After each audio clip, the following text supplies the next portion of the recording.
It's June in San Francisco, and Patrick Willis is on his way to see his new $5 million home. Today, I'm going over there for the first time.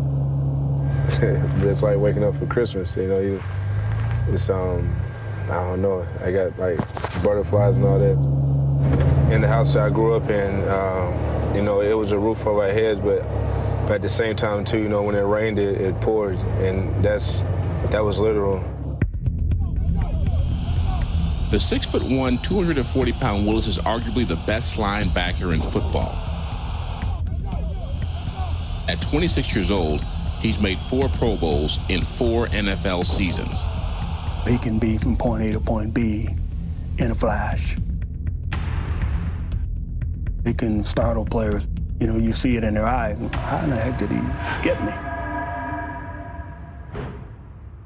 But Patrick Willis's success is grounded in something deeper, more complex, a childhood filled with disappointment and anger that forced him to grow up too fast. He's a guy that has every reason to quit. He's a guy that has every reason to hate everybody. Greatness is not about the guy that has all the skill and the talent. Greatness is measured by the setbacks that you've had in life. Have you been able to fight through them and become stronger? Deep in the backwoods of Brewston, Tennessee, 2 hours east of Memphis, there was a double-wide trailer at the end of a dirt path, Patrick's childhood home. What I had is what they call country strength. It's from growing up in the country and just doing abnormal things like chopping wood. I didn't get running water until I was 8 years old. So we literally had to use the bathroom in buckets at nighttime, put a board over it and whatnot. And next morning, had to take it out down in the woods and get rid of it. Patrick was 4 when his mother abandoned him and his 3 younger siblings. They lived with their father, Ernest, a part-time logger.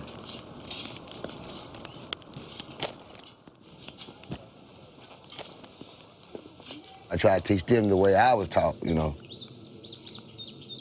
try to let them know what's right from wrong and try to learn them the right way. My dad wanted us to be together because he knew how important family is, and he knew how important we were to each other.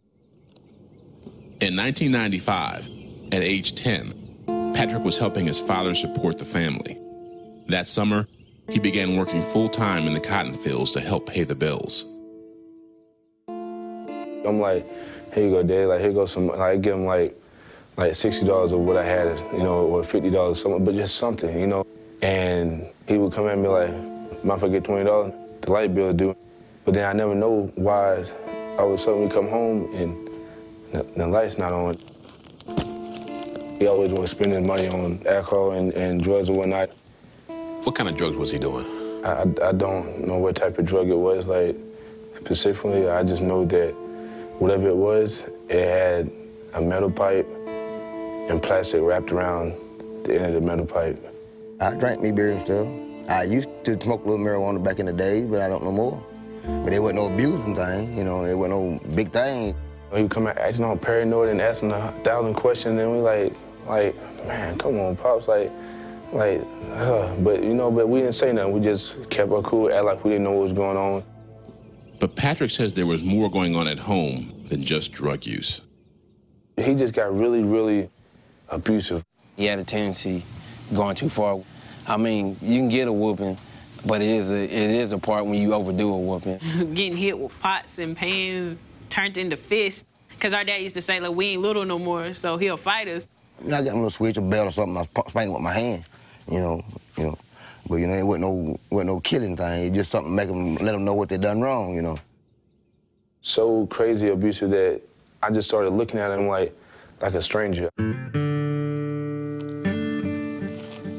This is where you used to hang out and start learning your skills? All right, man, this right here, believe it or not, this right here is where the game of football all started for me. I couldn't afford to play Pee Wee football.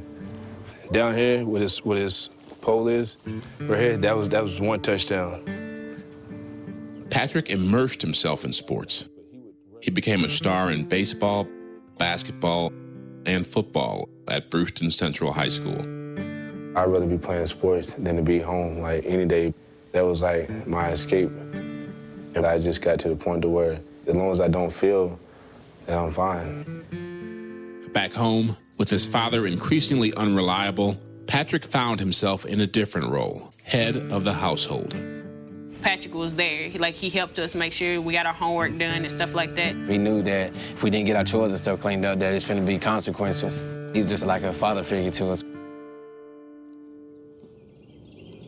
On a spring day in 2001, during a family basketball game, Patrick, then 17, made a decision that would change his family forever. Our dad is so competitive, like if we lost, if we was on his team, we got a whooping for it. It was the game-winning point when Patrick went up to make the shot. Patrick elbowed me, so, I covered my mouth. And Patrick, he all happy because he just dunked on me. So I giggled too, and our dad was like, it ain't funny. The next thing you know, I saw him like hitting her all in the face and the head. I'm like, this is it.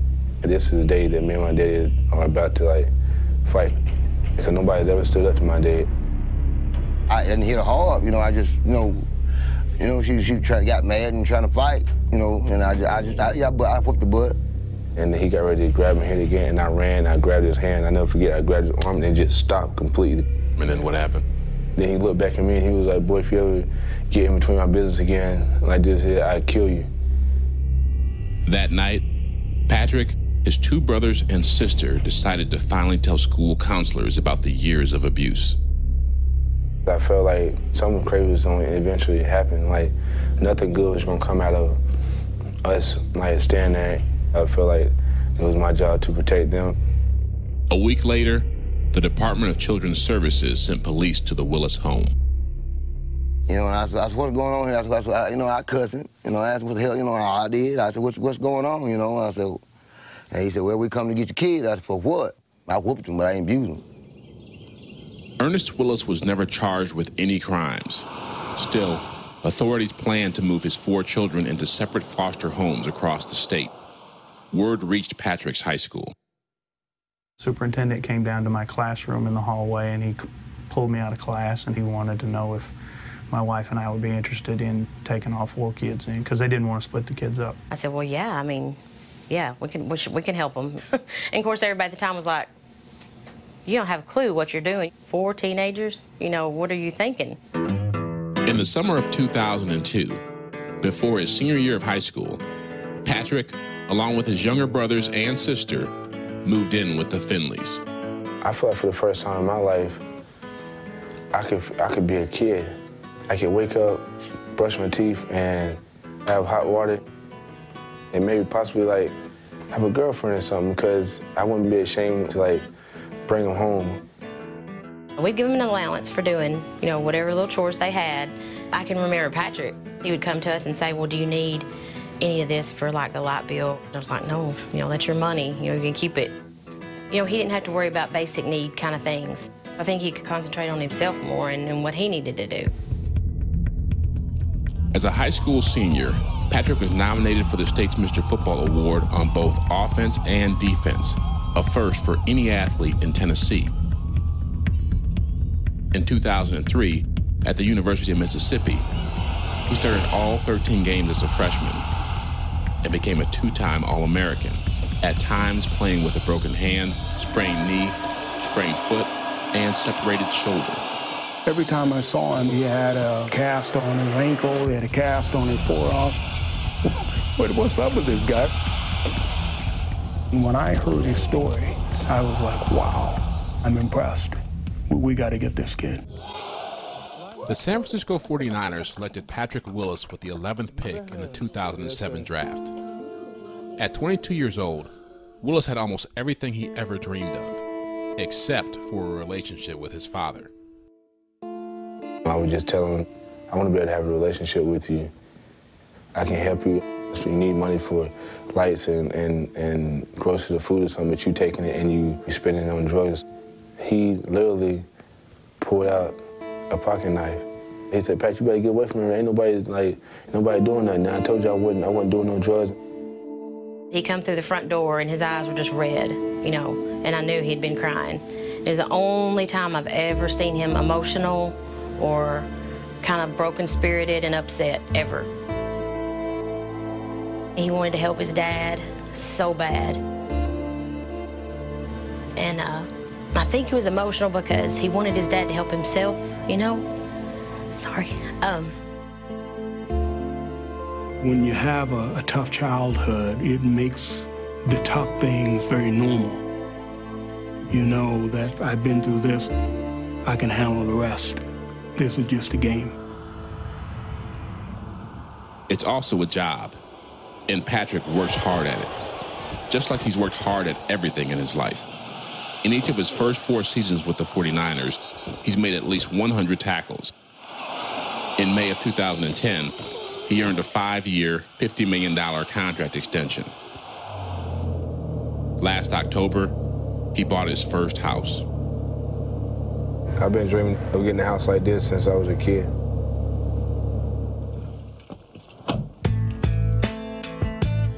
Welcome home. Patrick's interior decorator gave him his first tour. Like, I'm tapping myself to see if it's real right now. It's the place he now calls home. We have dining. Home for his family. This is mine. This is all yours. It's all yours. Because he wants his siblings and foster parents to stay whenever they visit. For your parents. Wow. As for his father, there is only hope. I think what would mean a whole lot to Patrick if Daddy was to say, I'm gonna go to rehab. You know what I'm saying? I'm gonna go get my life and stuff straight, and we're gonna try this again. My relationship's still good with him, I hope. For him, I hope it is. For him, for me, it's still good. It's gonna stay good right there all my life till I'm dead. I know that we all not perfect, and that's understandable, but I also believe too that, you know, man can change. And for what happened to all the kids, those days are behind me. Now, it's all that matters to me